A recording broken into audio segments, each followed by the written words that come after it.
And because this is our last program for the year, then much later on we'll revisit some of the moments of the political year and how the politicians so skillfully handled the big issues like carbon tax and negativity. There will be no carbon tax under a government I lead. I have contemplated a tax on three-word slogans, but thought that it would bankrupt the Leader of the Opposition so quickly it would be inappropriate.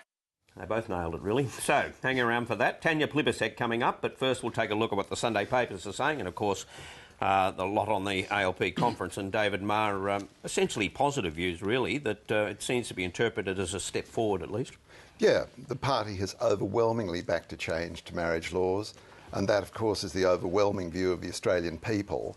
And while I haven't seen polls of this kind in Australia, recently there was some very good polling done amongst Catholics, for instance, in America, which showed that nearly half the Catholics in America back gay marriage as well.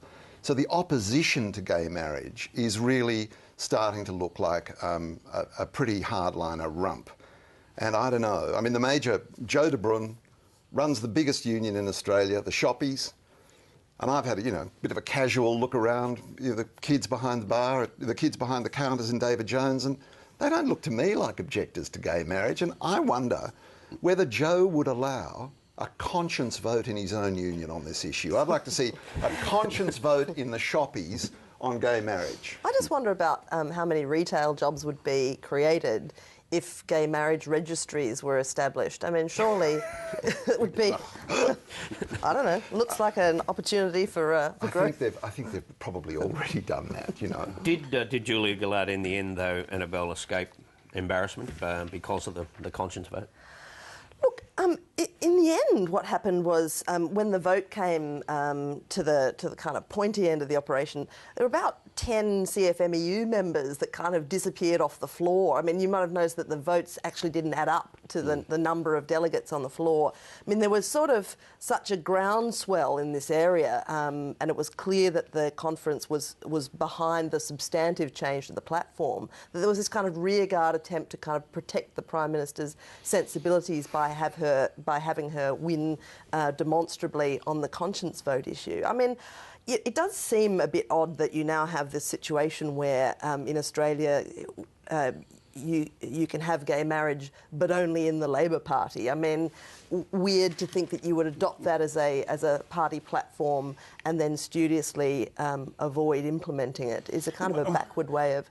That's because largely, as far as I see it, the weekend was about shoring up Julia Gillard's authority as leader.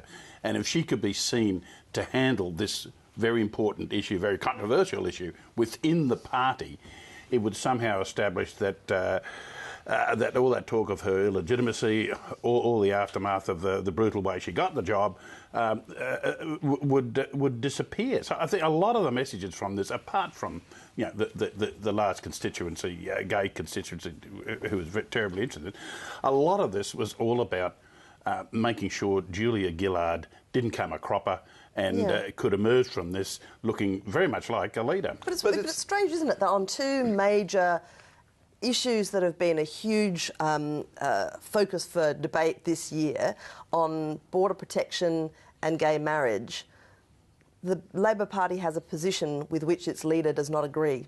Like, well, look, I think she has a problem with this from what she said earlier. I think what she attempted to do earlier was to say, look, I believe what the law says, what the Marriage Act says, and we have no intention at the moment to change that.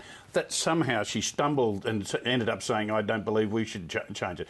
I in fact, if it comes to a vote, I'd be hugely surprised if she didn't vote for marriage equality. Well, really? Exactly. What does happen now, because Michelle Grattan has written this morning, Annabelle, the issue could yet explode into a lot more trouble for Labor and the Prime Minister, but Malcolm suggesting perhaps Julia Gillard could change her mind. I would be surprised. I mean, Very hard the whole thing is kind of messy, because you've got this situation where there'll be a kind of private members' bill brought on. Julia Gillard even said yesterday, well, you all know what my views are. Presumably, it would be a pretty weird day where she'd sort of... The people who voted against it, there'd be a clutch of people who've nominated their religious beliefs and their religious convictions. Plus the atheists. Plus the whole of the coalition. I mean, again on the issue of conscience votes. Yeah. I mean, the people applauding the conscience vote yesterday, the opponents of this change, applauding the conscience vote.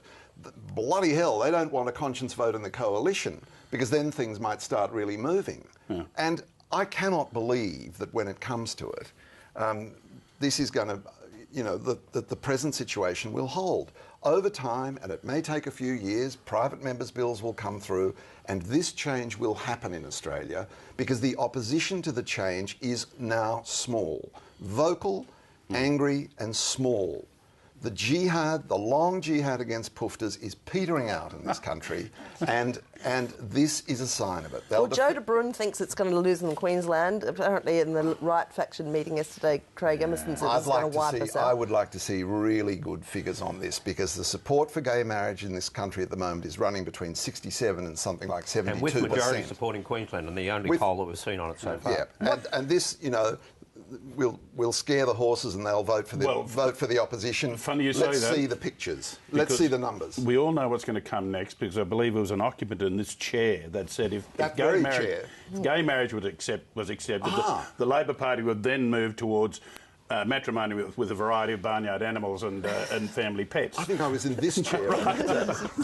OK, we'll leave the Sunday papers right there and we'll go back to the ALP conference in Sydney, where we're joined now by the Minister for Human Services, Tanya Plibersek.